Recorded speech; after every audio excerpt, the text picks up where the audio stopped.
जनसुराज को जिस ऊंचाइयों पर लेकर गए हैं, हमें यकीन है कि बहुत ज्यादा समय नहीं लगेगा, बल्कि इसी 2025 के नवंबर में आप रिजल्ट देखेंगे कि जनसुराज के लिए जो इन्होंने मेहनत किया है उसका फल आपके सामने होगा। एक बार जोरदार तालियों से प्रशांत किशोर जी का स्वागत करें, अभिनंदन करें।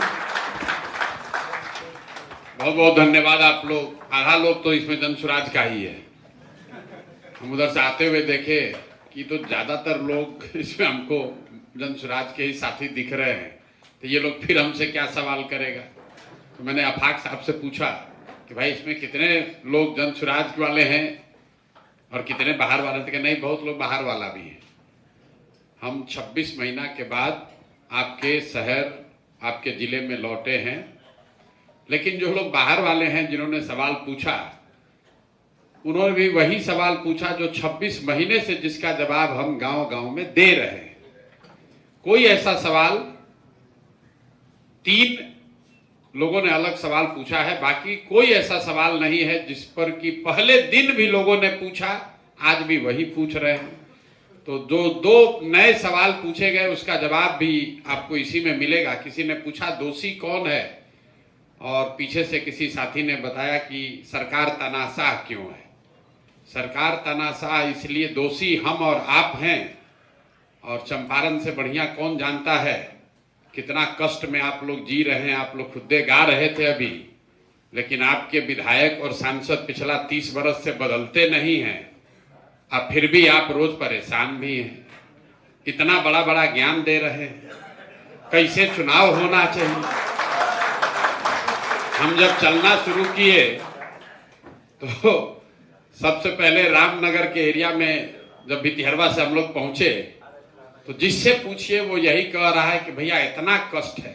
स्वाभाविक तौर पर लोग तो 5 को 7 को बात बताता है, भैया नली गली नहीं है, राशन कार्ड नहीं, राशन कार्ड में घूस लग रहा है, इंदिरा आवास नहीं मिला, बाल बच्चा के लिए पढ़ाई नहीं है, या घर में जो जवान है वो पलायन कर लिया। और सब करने के बाद पूछो भैया कौन विधायक है, तो भगीरथ देवी जी हैं, भगीरथी देवी जी हैं। कई बार से हैं? 4 बार से। सांसद महोदय कई बार से हैं? उससे पहले कौन थे? उन्हीं के बाबूजी थे। तो अरे भाई, आपने जवाब खुद ही दिया कि आप कष्ट में क्यों जी रहे हैं। आपको मालूम है कि क्या कष्ट है, लेकिन वोट आप जाकर उसी को दीजिएगा। भाई साहब, शिक्षक साहब महोदय ने पूछा कि सरकार तानाशाह क्यों है, नीतीश कुमार डरते क्यों नहीं है। तो स्वाभाविक है, इसलिए नहीं डरते हैं कि मालूम है कि वोट दीजिए न दीजिए, काम करें न करें, मुख्यमंत्री तो वही रहेंगे। थोड़ा बहुत आप लोग गुस्सा में हम लोग आ जाएंगे, 10-20 को सीट घटाओ भी देंगे, तब भी पलट उलट के कोई ना कोई जुगाड़ लगा लेंगे। तो तानाशाह इसलिए हैं कि नीतीश कुमार के मन से ये डर खत्म हो गया है कि मेरे काम के आधार पर मुझे जनता मेरा आकलन करेगी। तानाशाह कोई इसलिए हो जाता है कि लालू जी के लड़के को 15 साल यहां पर जंगल राज चलाने के बाद भी ये यकीन है कि हमारे जाति के लोग हम ही को वोट देंगे, और मुस्लिम समाज बेचारा भाजपा से डरकर हम ही को वोट देगा। उसको क्या जरूरत है आपका काम करने का। तो बिहार की दुर्दशा इसी वजह से है। दूसरी दुर्दशा इसलिए है कि आप अपने आप को प्रबुद्ध बता रहे हैं, और 2 बरस से जितनी बातें आपके मन में आई हैं उसका जवाब पब्लिक डोमेन में है, लेकिन आपने ना उसको जाना, न समझने का प्रयास किया, ना उसके उत्तर से संतुष्ट या असंतुष्ट हुए। मुझे अच्छा लगता अगर आप ये कहते कि प्रशांत जी जाति पर ही राजनीति होती है, और आपने जो जाति को लेकर जवाब दिया है उसमें ये कमी है। आपने ये नहीं पूछा, आपने यही पूछा कि जाति से कैसे निपटिएगा। 2 लाख बार आदमी ये पूछ चुका है, और 2 लाख बार हम उसका उत्तर दिए हैं, आपका भी आज भी देंगे। लेकिन अगर 15 दिन के बाद फिर आएंगे इसी सभा में, फिर आदमी यही सवाल पूछेगा, अच्छा प्रशांत जी जाति से कैसे निपटिएगा। तो इसी, जब चेतना जो है मरी तो नहीं है, दब गई है। इसीलिए तो प्लेटो ने कहा है, ये भी बात हम कम से कम 100 बार कह चुके हैं, if you do not participate in democracy be ready to be ruled by your inferiors. अगर आप राजनीति में भागीदार नहीं बनिएगा तो इस बात के लिए तैयार रहिए कि कोई मूर्ख आदमी राजा बनकर आप पर शासन करेगा। और राजनीति में भागीदार का मतलब चुनाव राजनीति लड़ना नहीं है। राजनीति में भागीदार होने का मतलब यह है कि जो विषय हैं, सामाजिक राजनीतिक विषय हैं, कम से कम उस पर आपकी चेतना जगी होनी चाहिए। आपकी चेतना जगी होनी चाहिए कि क्या चर्चा चल रही है, कौन अच्छा कह रहा है, कौन खराब कर रहा है। जरूरी नहीं कि हर बात मान लीजिए, लेकिन आपको जानकारी तो होनी चाहिए। आप यहां आए हैं तो निश्चित तौर पर कुछ न कुछ तो प्रशांत किशोर या जन सुराज से थोड़ा बहुत प्रभावित होंगे, तभी आए हैं। उसके बावजूद आपको नहीं मालूम है कि जाति पर हमने क्या कहा, पलायन रोकने के लिए हमने क्या कहा। आप बताइए क्यों इतनी बड़ी समस्या है। समस्या इसलिए बड़ी है कि जो लोग जन सुराज को पसंद करते हैं, पढ़े लिखे हैं, समझदार हैं, दिन भर वीडियो देख रहे हैं, वो भी आकर वही सवाल पूछ रहे हैं जो उसका जवाब हम 2 बरस से दे रहे हैं। आप अंदाजा लगाइए, किसी गांव में अगर अनपढ़ कोई महिला है, गरीब मजदूर है, उसको कैसे पता चलेगा। जब आप नहीं समझ पा रहे हैं तो उसको कैसे समझ में आएगा। इसीलिए व्यवस्था बदलना इतना मुश्किल है। बोलते बोलते हमारे हलक में गांठ पड़ गया।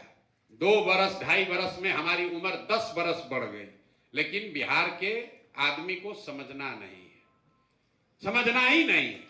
आज भी यही कह रहा है कि हमारे पास तो विकल्प नहीं था। हमारा कहां गलती है? अरे हम यहां सांसद को अपनी गलती से नहीं जिताए, वो तो हमारे पास विकल्प नहीं था। और हम 2 बरस से कह रहे हैं भैया नोटा था कि नहीं था, नोटा था कि नहीं था। मतलब चंपारण के वोटरों के लिए ईवीएम में नोटा था कि नहीं था। कानून तो यही कहता है कि नोटा को ज्यादा वोट मिलता फिर से वो चुनाव होता, तो कहता फिर नोटा को देने से क्या फायदा है। अरे दोनों बात आप ही कह रहे हैं। आप कह रहे हैं विकल्प नहीं था, दोनों खराब हम जानते थे भैया, फिर भी दिए हैं उसी को। काहे विकल्प नहीं था? नोटा को काहे नहीं दिए? नोटा को क्यों नहीं दिए? आप कह रहे हैं कि अब आप आए हैं, अब आप एगो विकल्प दीजिए, आप आगे बढ़िए, हम लोग का जीवन सुधारिए। शंभू जी ने ठीक कहा, आपको आदत पड़ गया है मांगने का। प्रशांत किशोर यहां जाएंगे, हाथ फेल हो जाएगा, मर जाएंगे, तो आप जीवन भर ऐसे ही रहिएगा। आपके और आपके बच्चों की जिम्मेवारी आपकी है कि खाली प्रशांत किशोर की है? एक सवाल भाई साहब ने पूछा कि किसानों, यहां किसान का आंदोलन क्यों नहीं हुआ। इसलिए इस सवाल को पहले ले रहे हैं कि इसका ये भी सवाल पूछा गया है, लेकिन इतना फ्रिक्वेंटली नहीं पूछा जाता है। इस बात को समझने की जरूरत है कि बिहार में किसान आंदोलन क्यों नहीं होता है, बिहार में कोई किसान नेता क्यों नहीं पैदा हुआ। हर जाति का नेता है, जातियों में उपजातियों के नेता हैं, यहां पर व्यवसायी नेता है, यहां पर शिक्षक नेता है, डॉक्टर नेता है, वकील नेता है, किसान नेता नहीं है। क्यों? किसानों को कहा कि कृषि प्रधान राज्य है। बिहार में किसान को लेकर या किसान के विषय को लेकर कोई नेतागिरी इसलिए नहीं होती है, कोई किसान नेता इसलिए नहीं हुआ क्योंकि बिहार में विशुद्ध तौर पर किसानों की संख्या बहुत कम है, नेग्लिजिबल है। अब आप कहिएगा इससे कैसे है, हर गांव में हर घर में खेती हो रहा है, तो उसको समझिए। बिहार में खेती कौन कर रहा है? जिसके पास किसान वो है जिसके पास जमीन है, वो खेती करता है। तो बिहार में जिसके पास जमीन है वो खेती नहीं करता, वो खेत रेंट पर देता है। ज्यादातर जो जिनके पास जमीन है वो खेत को रेंट पर देता है।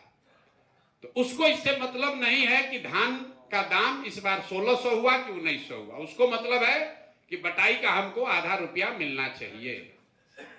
और जो आदमी एक्चुअली खेती कर रहा है वो किसान नहीं है, वो विशुद्ध तौर पर मजदूर है, जिसने जमीन रेंट पर लिया है और अपने शारीरिक श्रम के एवज में अपने बच्चों के खाने भर उससे उपजा रहा है। वो किसान नहीं है। मैं हमेशा कहता हूं बिहार में जो खेती है वो कमाने वाली खेती नहीं है, वो खाने वाली खेती है। जो लोग खेती करता है, जमीन लिया रेंट पर, अगर उसका मजदूरी माइनस कर दीजिए तो बेचारे को 1 रुपया भी नहीं मिलना है। चूंकि मजदूरी नहीं है तो जो महीने भर में मजदूरी करता वो कमाता उतना ही पैसा उसको, उतने पैसे का फसल उसको 6 महीना 8 महीना में मिलता है। और आप सुने होंगे गांव देहात में लोग कहता है कि भैया रोपनी में आए हैं, इसके बाद कमाने के लिए लुधियाना जाएंगे। तो बात सुने होंगे आप, भोजपुरी में भी आदमी कहता है, आप लोग भोजपुरी बोलने वाले हैं, कि भैया आइल बानी रोपनी करे, कमाए खाती लुधियाना जाए या कमाए खाती बॉम्बे जाए। क्यों कहता है? क्योंकि रोपनी करने आया है कि इतना उपज हो जाए कि बाल बच्चा भूखे ना मरे। 6,000 8,000 कमाने के लिए बाहर जाता है। इसलिए बहुत कम आप गांव में जाकर देख लीजिए, हम भी 5,000 गांव में जाकर इस बात को हमारे मन में आया, पढ़ा, हमने समझा, उसके बाद जाकर गांव में भी देखा। अगर 100 आदमी खेती कर रहा है तो उसमें इक्का दुक्का ही ऐसा आदमी है जिसका जमीन भी है और वो खेती भी कर रहा है। तो चूंकि किसान यहां है ही नहीं, इसलिए किसान का आंदोलन नहीं होता है। वैसे भी बिहार के लोगों में आंदोलन करने का ज्यादा कुछ है नहीं। भाई आप लोग बेतिया में बैठे हुए हैं, आपका 1 लाख एकड़ जमीन सरकार ने अध्यादेश जारी करके एक्वायर कर लिया, आधा आदमी का तो घर टूट जाएगा, लेकिन आदमी चिंता में नहीं है, सोचता है कैसे तोड़ देगा, हम ही अकेले थोड़े ना है, टूटेगा तो सबका टूटेगा, टूटेगा तो सबका टूटेगा। अब जिसका टूटेगा कोई तो खड़ा होकर आंदोलन करेगा, तो हम भी पीछे रहेंगे। बिहार में भैया प्रयास किसी को नहीं करना है, बकैती सबको करना है। क्या इंटेलेक्चुअल, क्या बेवकूफ, यहां बकैती बहुत है। गांव में चले, कोई ऐसा गांव नहीं, कोई ऐसा गांव नहीं जहां बकैती करने वाले लोग ना मिले। बकैती मतलब बुरा बात मत मानिएगा, मतलब ऐसे ऐसे ज्ञानी हैं कि हमको कम से कम 25-30 आदमी तो जरूर मिला होगा जो पूछा होगा कि भैया इजराइल फिलिस्तीन वाला जो लड़ाई चल रहा है ये कैसे सुधरेगा। मैं आपको हंसी आ रहा है, मजाक नहीं कर रहे हैं। अरे सीरियसली लोग पूछते हैं कि भैया आप तो पूरा देश विदेश घूमे हैं, ये फिलिस्तीन इजराइल वाला जो लड़ाई चल रहा है ये गांव में कहा है? ये प्रबुद्ध के मीटिंग में कोई नहीं पूछा। गांव में लोग पूछते हैं कि भैया गाजा का क्या होगा। उसको देखते हैं तो चकित रह जाते, भाई शरीर पर कपड़ा नहीं है। पूछ रहा है कि गाजा और इजराइल का क्या होगा, यूक्रेन वाला भैया लड़ाई कब खत्म होगा। अरे भाई अपना लड़का स्कूल में गया है कि नहीं गया वो चिंता नहीं है। अगर आप उसको टोक भी दीजिए, बाबा आपका लड़का क्या करता है, अरे पढ़ लिख के बचवा बेरोजगार बैठा है, तो उसके बारे में कुछ नहीं सोच रहे हैं, आप यूक्रेन के चक्कर में पड़े हैं। तो कहता है तो ठीक है, जो होना होगा हो जाएगा। आप आए हैं तो सोचे कि पहले समझ लेते हैं, आप तो बहुत ज्ञानी आदमी हैं। तो जैसे गुजरात में आदमी चाहे भिखार है, गुजरात में चाहे आदमी भिखार है, बिजनेस का लंबा लंबा बतियाता है, वो मिट्टी में ही होता है ये चीज। वैसे बिहार यूपी के गंगा के तट पर रहने वाले लोगों का चूंकि सिविलाइजेशन यही विकसित हुआ है, तो हम लोग के जेनेटिक्स में है। लड़का पैदा हुआ कि उसको राजनीति का समझ हुआ। जहां यहां खड़ा हो जाइए, मोदी तो आए, मोदी के बाद कौन होगा, मोदी के बाद कौन होगा, योगी होंगे कि अमित शाह होंगे। घंटों घंटा चर्चा पे चर्चा, बाप रे बाप। राहुल गांधी का क्या होगा। अरे भाई एक बार अपना भी चिंता कर लो। राहुल गांधी तो अपना चिंता कर लेंगे, हम लोग एक बार अपना भी चिंता कर ले, तभी सुधार होगा। बिहार में पूछने वालों की तो कमी नहीं है, राजनीति की समझ है, लेकिन डायरेक्शन दूसरा चला गया है। ऐसे आप देखिए, खाली बिहार का बात नहीं है, बंगाल में चलिए, बंगाल में आदमी खाए बगैर मर रहा है, लेकिन झगड़ा किए बगैर मानेगा नहीं। आप सुनते हैं ना, बंगाली लोग जाता है, मतलब कोई अगर बंगाली है बुरा नहीं मानिएगा, उनका स्वभाव है कि ट्रेन है 4 बजे तो 11 बजे जाके स्टेशन पर खड़ा हो जाते हैं। तो समाज की उनकी जो पृष्ठभूमि है, जो दशकों से आप जो देखते समझते आए हैं, उसके आधार पर एक परिपाटी बन जाए। अभी तो 5 महीना पहले दिए हैं। भाई साहब ने पूछा है, भाई बिहार में तो सब चीज जाति पर वोट देता है, आप लोग जरा बताइए, आप में से कितने लोग मोदी जी के जाति के हैं? भाई कितने लोग मोदी जी के जाति के हैं? अच्छा चलिए मान लीजिए क्या भाई मोदी जी के जाति नहीं, तो सांसद महोदय जो जीते हैं उसके जाति के कितने लोग हैं यहां? चुप। तुरंत आदमी कहेगा भैया वो तो मोदी जी के नाम पर, मोदी जी का करिश्मा है इसलिए दिए हैं। तो करिश्मा है तो जाति नहीं समझ में आता है ना। हिंदू मुसलमान हो जाता है तो जाति नहीं बुझाता है। मोदी का करिश्मा है तो जाति नहीं बुझाता है। पुलवामा हो जाता है तो जाति भुला जाते हैं। बोफोर्स का मुद्दा आया तो जाति भूल गए। इंदिरा गांधी की मृत्यु हो गई तो जाति भूल गए। आगे क्या होगा छोड़िए, जो पीछे 30 साल में होता रहा है, जब भी कोई घटना, कोई व्यक्ति, कोई प्रयास, कोई विचारधारा समाज के इमेजिनेशन को कैप्चर कर ले, तो समाज में ये ताकत है, वो जातियों से ऊपर उठकर वोट करता रहा है। ये आगे नहीं पीछे की बात कर रहे हैं। 84 में बिहार में सभी जातियों के लोगों ने कांग्रेस को वोट दिया। 89 में सभी जातियों के लोगों ने बीपी सिंह को वोट देकर जिताया। 2014 में सभी जातियों के लोगों ने मोदी जी को जिताया। 2019 में पुलवामा के नाम पर सब लोग मिलकर जाकर भाजपा को वोट दिए। तो आगे भी दे सकते हैं। कई आदमी तुरंत कहता है अरे ये तो लोकसभा का ना आप एग्जाम्पल दिए, हम न जानते हैं। विधानसभा में ही नहीं होता, विधानसभा में तो जतिये पर वोट पड़ेगा। आप देखिए 2000, एक उदाहरण दे देते हैं, बहुत देरी हो जाएगा, खाना भी खाना है आपको। हम इस पर 1-2 घंटा, जैसे आप हमसे रोज पूछ सकते हैं वैसे हम भी इस पर 2-4 घंटा बोल सकते हैं। जातीय पर रिसर्च किए हुए 2010 में नीतीश कुमार और भाजपा वाले लोग बिहार में चुनाव जीते। कितना सीट आया? 206। एनडीए को 206 सीट आया। सामने उनका लड़ाई किससे था? लालू जी, रामविलास जी और कांग्रेस, तीनों एक साथ थे। तब नीतीश जी के साथ भाजपा थी। भाजपा में मोदी नहीं थे उस समय, इतना बड़ा ताकत मोदी, अमित शाह संग ये सब नहीं था। केंद्र में कांग्रेस की सरकार थी। लालू जी भी तब जवान थे, ज्यादा उनका ताकत भी था। रामविलास जी भी थे। तीनों लोग एक साथ और नीतीश भाजपा एक साथ। नीतीश भाजपा को कितना सीट आया? 206। लालू कांग्रेस रामविलास जी को कितना सीट आया? 30, 32, 34 एग्जैक्ट। फिर वही कॉम्बिनेशन चुनाव लड़ा पिछला 2020। इस बार फिर नीतीश जी और भाजपा साथ में। इस बार मोदी जी भी थे, अमित शाह भी थे, देश में भाजपा की सरकार भी है और सामने से लालू जी, कांग्रेस और रामविलास जी उसमें नहीं थे। रामविलास जी तो रहे नहीं। लालू जी भी अब थक गए हैं, उनका लड़का ही नेतृत्व कर रहा था। कांग्रेस भी उस समय देश में राज कर रही थी, अब उससे कमजोरे हो गई है। इसके बावजूद नीतीश भाजपा के कॉम्बिनेशन को 115 सीट आया। क्या हुआ? नीतीश भाजपा के जाति और जाति समीकरण के लोग बिहार छोड़कर चले गए? नहीं।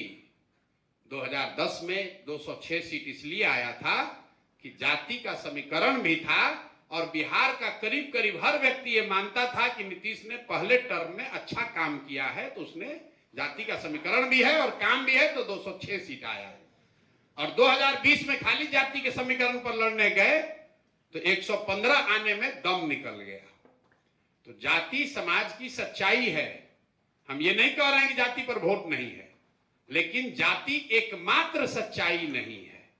और बिहार के होने के नाते एक बात आप समझ लीजिए कि जाति सिर्फ बिहार में नहीं है। गुजरात में आज से 40 वर्ष पहले खाम थ्योरी था, KHAM। जैसे यहां पहले कहते थे ना कि दलित मुसलमान और सवर्ण वोट देता है कांग्रेस को, वैसे ही क्षत्रिय, हरिजन, आदिवासी, मुस्लिम कांग्रेस को वोट देता था। बीजेपी ने आंदोलन चलाया, खाम थियरी को तोड़ने के लिए पटेलों को इकट्ठा किया। तो खाम और पटेल बिहार में थे, बिहार का नेता जाके वहां जाति फैलाया था। आप सुने होंगे आंध्र प्रदेश में NT रामाराव का नाम। उन्होंने रेड्डियों को चुनौती देने के लिए, वो खम्मा जाति के थे, तो कम्मा रेड्डी आज तक वहां मारामारी चल रहा है। कर्नाटक में लिंगायत बुकालिगा में मारामारी चल रहा है। कोई ऐसा राज्य नहीं जहां जाति नहीं है। अगर समाज में जाति सच्चाई है तो राजनीति में भी जाति होगी। समाज में भ्रष्टाचार है तो राजनीति में भी भ्रष्टाचार होगा। लेकिन अगर आप राजनीतिक नेतृत्व लेना चाहते हैं राजनीति के जरिए समाज का अगुवाई करना चाहते हैं, तो आपके पास ये विकल्प नहीं है कि समाज में सब कुछ अच्छा हो जाए तब आप उठिएगा, जगिएगा समाज को सुधारने। क्योंकि ना जाति कभी खत्म होगी, ना कभी आप राजनीति कीजिएगा। आदमी कहता है भैया कैसे राजनीति करे, बड़ा जाति है, कैसे राजनीति करे, पैसे नहीं है, बाहुबल बहुत है। तो भैया ना जाति खत्म होगा, ना कभी आप राजनीति करने आइएगा। और अगर जाति खत्म हो ही जाए, बाहुबल भ्रष्टाचार खत्म हो ही जाए, तो फिर आपका जरूरत क्या है? जो ठीक करेगा उसी को राजनीति करना चाहिए। तो आपके पास ये विकल्प नहीं है। आप अपनी बुजदिली के लिए, अपने गलती के लिए, हम नहीं आए बिहार में काम करने, तो हम कहते ना, हम तो काम करना चाहते हैं, समाज को सुधारना चाहते हैं, क्या करें, जाति बहुत है। हम लोग बच्चा थे, जब पढ़ने का मन नहीं होता था, बिजली कट जाती थी, मन प्रफुल्लित हो जाता था। पढ़ने का मन नहीं है, लेकिन करना, बिजली कट गया सोचते पढ़ना तो चाहते हैं, लाइनें नहीं है, क्या करें, बिजली आते के साथ 10 बजे से पढ़ेंगे। उसी तरह बिहार के आदमी को, जिसको राजनीति में कुछ करना नहीं है समाज में, कहता हमारा मन तो बहुत है लेकिन बिहार में जगह नहीं है। भैया जगह बनानी पड़ेगी, जब मन बनाइएगा तो जगह अपने आप बनेगा। एक और सवाल भाई साहब ने कहा, आप ट्यूशन व्यूशन कराते हैं, या आप बता रहे हैं पलायन खत्म कर देंगे, कैसे कर दीजिएगा, जवाब नहीं दीजिए, जवाब दीजिए। तो 1 लाख बार इसका भी जवाब दे चुके। आपने एक बात तो कम से कम अच्छी कही, समझदारी वाली, कि सरकारी नौकरियों से या फैक्ट्री लगाकर रोजगार बिहार में नहीं दिया जा सकता है। अगर कोई व्यक्ति ये कह रहा है तो सरासर झूठ बोल रहा है। पूरे बिहार में 78 साल के इतिहास में कुल 23.25 लाख लोग ही सरकारी नौकरी करते हैं। सरकारी नौकरी कितना है? 23.25 लाख, मतलब 1.97% बिहार की आबादी है जो सरकारी नौकरी करती है। इसमें चपरासी से लेके मुख्य सचिव तक सब लोग शामिल है। देखिए समाज कैसे है, 2% ही सरकारी नौकरी है और 40 वर्ष से समाज का हर भाग लड़ रहा है कि हमको ज्यादा आरक्षण मिल जाए। हम आपको कह रहे भाई तुम 100% आरक्षण ले लो, तो भी तो 98% को सरकारी नौकरी मिलना ही नहीं है किसी भी हालत में। देश में औसतन 3% लोग ही सरकारी नौकरी कर सकते हैं, तो 97% 98% आदमी को तो सरकारी नौकरी है ही नहीं है। अब पूरा समाज लड़ रहा है कि इस 2% में हमको कितना मिल जाए, कितना मिल जाए कि हम आगे बढ़ जाएं। इसीलिए पीछे है। प्रशांत किशोर तो नहीं सरकारी नौकरी कर रहे हैं, आप तो टीचर, आप सरकारी नौकरी नहीं कर रहे हैं, लेकिन अपना जीवन बेहतर चला रहे हैं। और जो सरकारी नौकरी के चक्कर में पड़ा हुआ है, तो एक ही छोटा दरवाजा है, उससे निकलने वाले 1 लाख लोग हैं, तो 90,000 आदमी तो पिसा के मरना ही है, कुछ आदमी निकल पाएंगे। तो हम लोग क्या कर रहे हैं, पलायन के। दूसरी बात, हम लोग समझते हैं चीनी मिल चालू हो जाएगा, कोई बड़ा उद्योगपति आके व्यापार शुरू कर देगा तो बेरोजगारी दूर होगा। नहीं होगा। एक चीनी मिल कोई लगा दे, 10,000 करोड़ रुपया लगा दे, उससे कितना आदमी को रोजगार मिलेगा? 2,000, 5,000, 10,000 आदमी। यहाँ 13 करोड़ आदमी है। तो जो हम लोग इसका उपाय बता रहे हैं, दुनिया भर में स्वरोजगार ही एक उपाय है। स्वरोजगार के लिए क्या चाहिए? स्वरोजगार के लिए सबसे बड़ी जो परेशानी है बिहार में है, वो पूंजी की अनुपलब्धता। कैपिटल नहीं है। आपको पैसा हो तो कुछ नहीं कीजिएगा, 4 गो गाय भैंस रख लीजिएगा, 2 गाड़ियां चलवा लीजिएगा, दुकानें खोल लीजिएगा। यहां लोगों के पास पूंजी नहीं है। पूंजी क्यों नहीं है? क्योंकि पूंजी के 2 ही स्रोत हैं। एक पूंजी है जो आप कमाते हैं, खर्चा के बाद जो बच गया वो आपका पूंजी है, और दूसरा पूंजी है बोरोड कैपिटल, जो आप बैंकों से लोन लेते हैं, ऋण लेते हैं। आप 20,000 रुपया खर्चा के बाद बचाए, फिर आपको घर बनाने का मन हुआ या मोटरसाइकिल गाड़ी खरीदने का मन हुआ, तो 20,000 रुपया दिए, 1 लाख 1.5 लाख लोन लिए, गाड़ी खरीद लिए। फिर उस कैपिटल को धीरे धीरे आप कमाकर वापस करते हैं। बिहार में जो सबसे बड़ी समस्या है, we are capital starved society, मतलब यहां पूंजी नहीं है लोगों के पास। पूंजी इसलिए नहीं है क्योंकि पर कैपिटा इनकम यहां पर 30,000 रुपए से कम है। मतलब 100 में 80 आदमी बिहार में 100 रुपया भी डेली नहीं कमाता है। तुरंत आदमी पूछता है ऐसा कैसे, हम तो अपना मजदूर को 600 रुपया देते हैं, 300 देते हैं। अगर आप मजदूर को 300 रुपए देते हैं तो उस मजदूर के घर में 5 आदमी है तो उसको प्रति व्यक्ति 60 रुपया हुआ। अब वो भी उसको मजदूरी 30 दिन नहीं मिला, 15 दिन मिला, तो 30 ही रुपया उसको प्रति व्यक्ति पड़ा। तो बिहार में सरकारी आंकड़ा बताता है कि 100 में 80 आदमी दिन में 100 रुपया नहीं कमाता है। तो जो कमा रहा है उसका 90% से ज्यादा उसके खाने में, पेट भरने में ही चला जा रहा है। तो पूंजी उसके पास आएगा कहां? दूसरा जो पूंजी का स्रोत है बैंकों से, जो बात हम लोग नई बता रहे हैं, बिहार के नजरिए से नया है कि पूंजी का जो दूसरा स्रोत है वो बैंकों से मिलने वाला लोन है।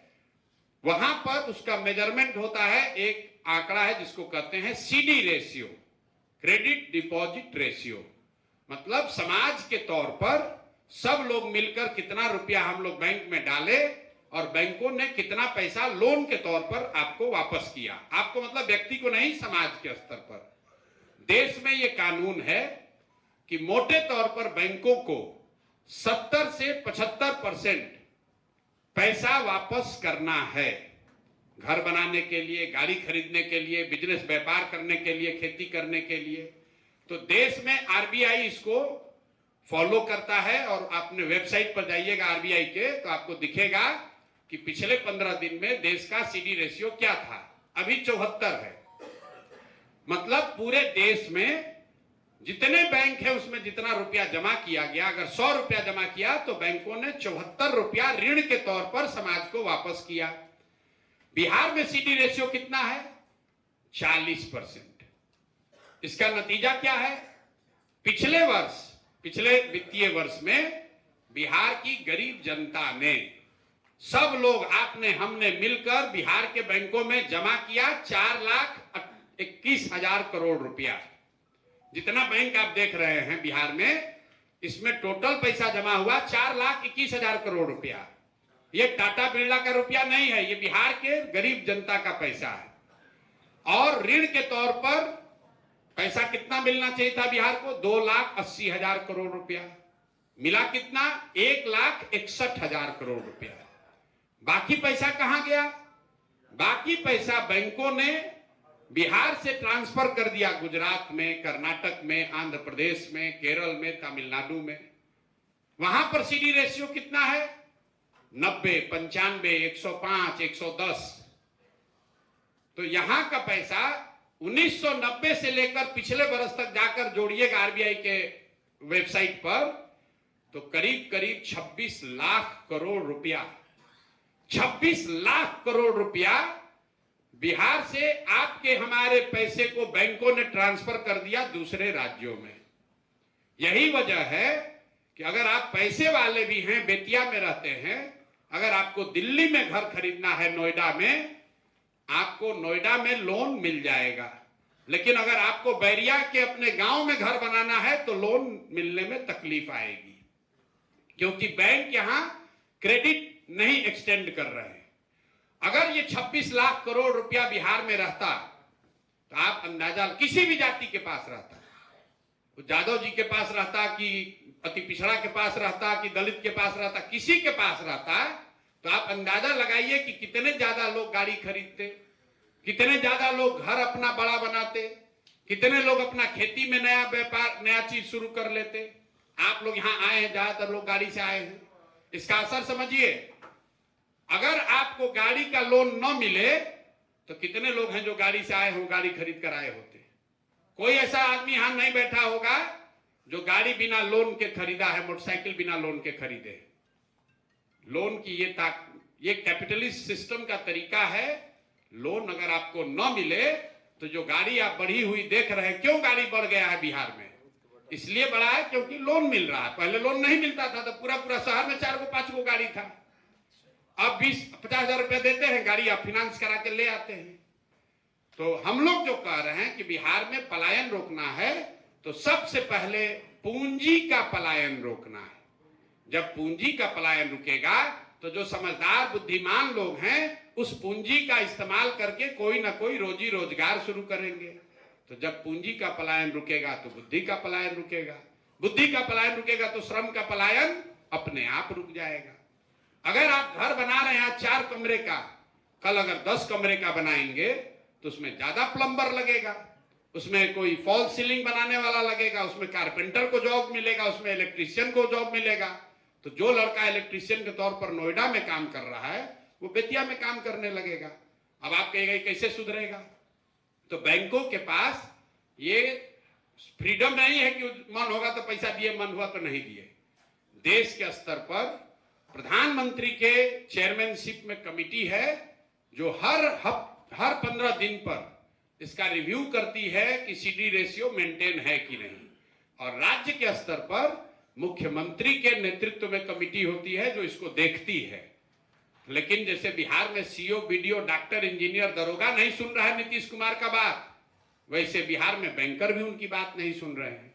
तो जन सुराज की ये सोच है कि अगर आप बैंकर्स के साथ मिलकर काम करेंगे तो ये बहुत बड़े स्तर पर करीब करीब 2 लाख करोड़ रुपया एक्स्ट्रा तुरंत, मतलब 6 महीने के अंदर बिहार में एक्स्ट्रा। ये बजट का पैसा नहीं है, ये पैसा बिहारियों का है।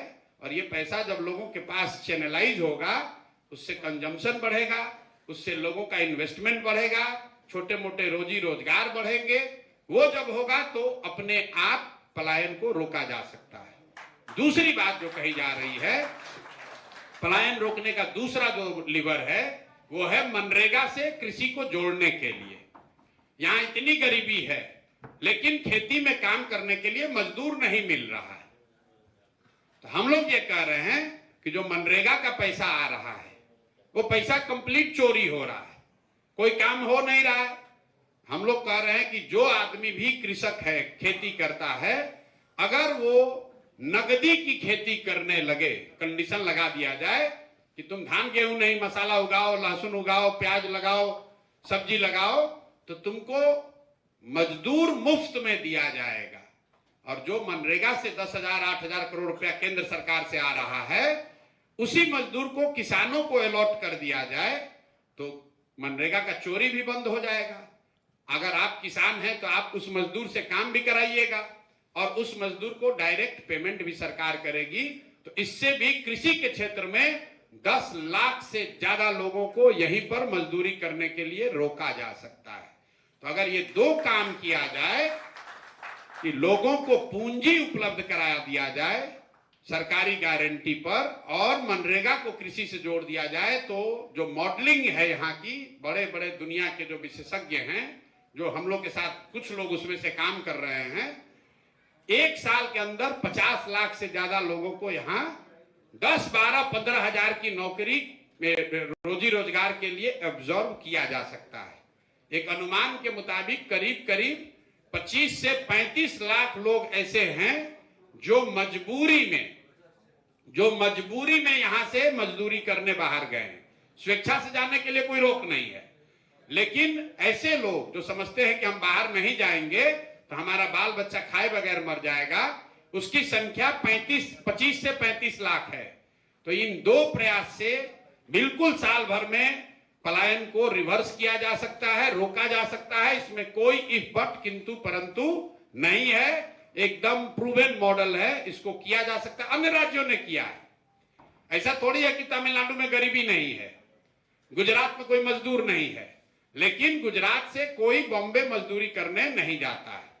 आप में से कुछ लोग शिवसेना को अगर आपने शिवसेना को पढ़ा होगा, जो आप लोग सुनते हैं कि बॉम्बे में बिहारियों को गाली दिया, शिवसेना वाला करता था पहले, आपको ध्यान नहीं होगा, बाला साहब ठाकरे ने जब शिवसेना की शुरुआत की तो उस शुरुआत का एक मुख्य मुद्दा था कि मद्रासियों को, जो बॉम्बे में काम करते थे, जैसे अभी बिहारी काम करते हैं, उस जमाने में मद्रासी लोग काम करते थे, मतलब तमिलनाडु के लोग, उनको वहां के होटल से बेरा वेरा का काम करते थे, टैक्सी चलाते थे कि इनको भगाओ, महाराष्ट्रियंस को काम दो। आज स्थिति क्या है? पूरे बॉम्बे में कोई तमिलनाडु का आदमी बेहरा नहीं है, कोई टैक्सी नहीं चला रहा है, कोई लुंगी वाला धोती वाला नहीं है। लुंगी वालों को भगाने के लिए शिवसेना का आंदोलन हुआ था। आज स्थिति है कि बॉम्बे का आदमी जाकर तमिलनाडु में काम कर रहा है। ऐसा नहीं है कि इसको बदला नहीं जा सकता है, राज्यों ने इसको बदल कर दिखाया है, बिहार में भी इसको बिल्कुल बदला जा सकता है। जरूरत है कि जो एविडेंस पूरे दुनिया में, देश में है, उसका इस्तेमाल किया जाए। अब आप कहिए भाई आप ही को काहे ज्ञान आया है? हमको ज्ञान नहीं आया है। आप बिहार के फिनांस मिनिस्टर को कभी अगर मौका लग जाए तो उनसे जाकर पूछिए कि भैया सीडी रेशियो क्या है। आप लोग कुछ पत्रकार लोग भी बैठे हैं, आपने भी कभी जीवन में ये सवाल पूछा हो तो नहीं पूछा तो अब पूछिए कि प्रशांत किशोर पागल हो गया है, कह रहा है 26 लाख करोड़ रुपया बिहार के लोगों का ट्रांसफर हो गया, इस पर आप क्या कहना चाहते हैं? तो कहेगा क्या ये होता है भैया, ये तो हमको पता नहीं है, ये कहां से आ गया नया आंकड़ा प्रशांत, ये कौन सी बात है? आपने कभी सुना है सीडी रेशियो का बात बिहार में? कोई नेता बोला हो, कोई बोलता ही नहीं है। ना उसको समझ है ना वो समझना चाहता है। समझ नहीं होना कोई खराबी नहीं है, वो समझना भी नहीं चाहता है। वही बजट आया, वही धोती, वही 5 किलो अनाज, वही नाली गली, 200-400 रुपया का पेंशन, और उसी पर जीवन चलता रहे। हम लोग भी उसी में आदी हो गए हैं। तो यही 2 सवाल हमको अलग लगा, जाति वाली बात बता दी। आपने कहा कि गांधी की तरह आप कुछ प्रयास नहीं कर रहे, तो पहली बात तो हम गांधी हैं नहीं। गांधी गांधी थे। गांधी के पद चिन्हों पर चलने का प्रयास करना वो भी बहुत बड़ी बात है। गांधी के पद चिन्हों पर चलने की कुवत भी हम में नहीं है। हम लोग तो थोड़ा बहुत कोई जो बात उन्होंने बताई उससे कुछ बात शामिल करके कुछ अच्छा करने का प्रयास कर रहे हैं। हम ये दावा नहीं कर रहे हैं कि हम गांधी के पद चिन्ह पर चल रहे हैं। उसके लिए तो बहुत बड़ा कैरेक्टर चाहिए। ये सब सदियों में 1-2 आदमी कोई पैदा होता है, रोज रोज गांधी पैदा हो जाएंगे, ऐसा कभी संभव है? पूरा दुनिया में, बिहार और देश का बातें छोड़िए, पूरा दुनिया में एक गांधी न पैदा हुए भाई। तो हम उनके पद चिन्ह पर चलने की काबिलियत रखते हैं ऐसा दावा नहीं करते हैं। प्रयास है कि जो बातें उन लोगों ने बताई, बाबा साहब ने बताई, जो गांधी जी ने बताई, उनकी ज्यादातर चीजों को, कुछ चीजों को शामिल करें। आपने कहा कि आप देख रहे हैं समस्या, उसको सुलझाने का प्रयास नहीं कर रहे हैं। तो बिहार में सबसे बड़ी समस्या क्या है? पलायन है। मैं ऐसा समझता हूं कि सबसे बड़ा अगर कोई अभिशाप है बिहार में तो 2 ही चीज है, पलायन और अशिक्षा। तो शिक्षा के लिए तो अभी हम कुछ नहीं कर रहे हैं, लेकिन पलायन के लिए लोगों को, आप आइए बिहार में, पटना में हमने आश्रम खोला है। बिहार सत्याग्रह आश्रम में 1 लाख बच्चों को चुनाव से पहले, चुनाव के बाद नहीं, जीतने हारने के बाद नहीं, 1 लाख बच्चों को जन सुराज अपने खर्चे पर आवासीय प्रशिक्षण दे रहा है। और उन साथ साथ ये भी कह रहा है कि 5 दिन प्रशिक्षण लोगे तो तुमको 2000 से लेके 10-15 हजार रुपया कमाने का गारंटी भी जन सुराज दे रहा है। हम लोग दे रहे हैं, हम लोग दे रहे हैं। आप आइए, रोज वीडियो जारी हो रहा है वहां से। आज भी अभी जाइएगा तो वहां कम से कम 500-700 बच्चे उस आश्रम में रह रहे हैं जहां से हम उठ के आए हैं। आज वहीं पर हम रहते हैं और इस चीज को किया जा रहा है। यहाँ के बच्चों को ट्रेनिंग देके, प्रशिक्षण देकर 5,000, 7,000, 10,000 रुपया घर बैठे मोबाइल के जरिए वो कैसे कमा सकते हैं, इस चीज को किया जा रहा है। ऐसा नहीं है कि कुछ नहीं कर रहे, लेकिन हम ज्यादा कुछ नहीं करते क्योंकि हमारे पास उसका सॉल्यूशन है नहीं। शिक्षा व्यवस्था कैसे सुधार दीजिएगा?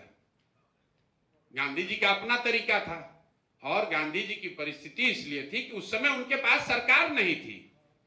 अगर हमको मालूम है कि हम सरकार में आ ही नहीं सकते हैं तो हम यही सामाजिक प्रयास करेंगे।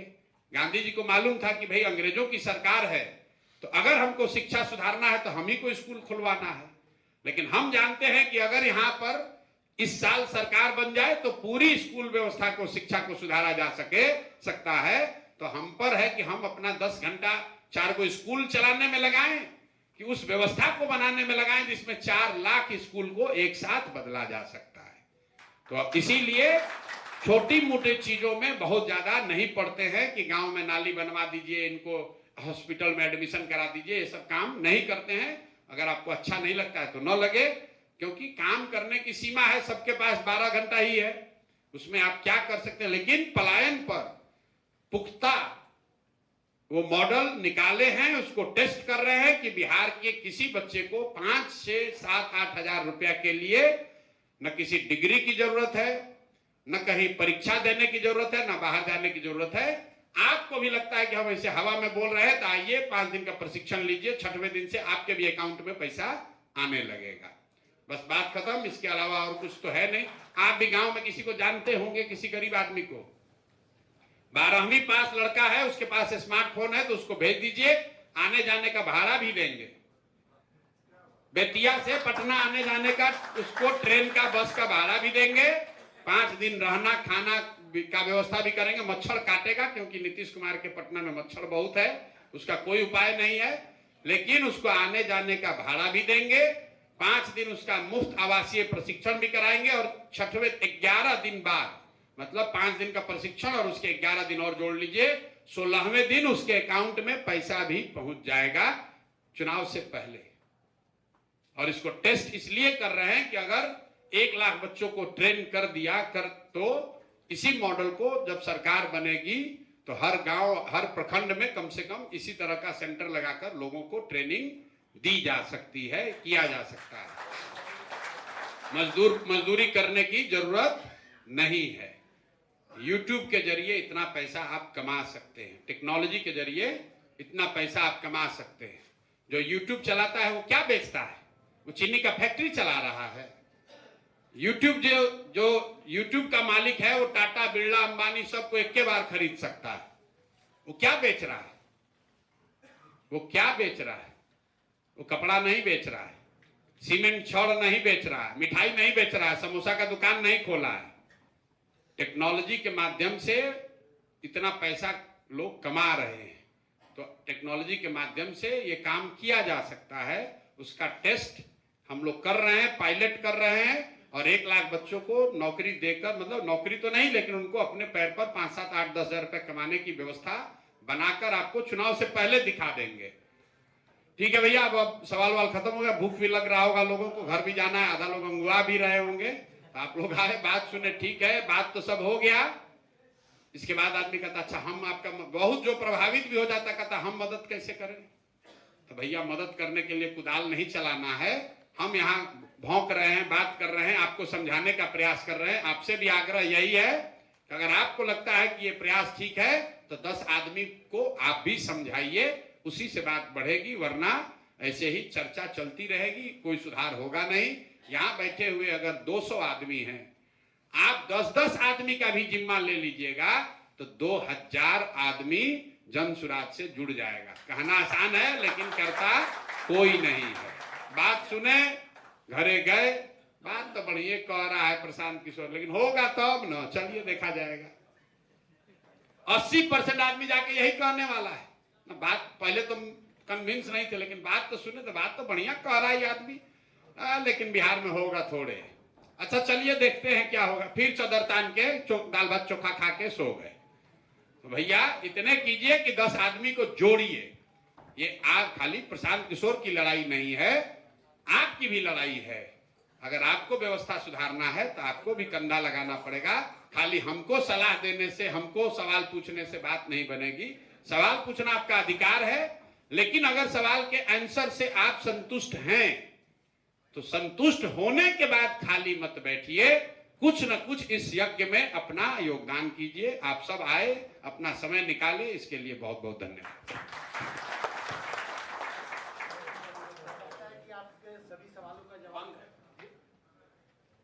मुझे लगता है कि आपके जो सवाल थे लगभग सभी का जवाब दिया जा चुका है।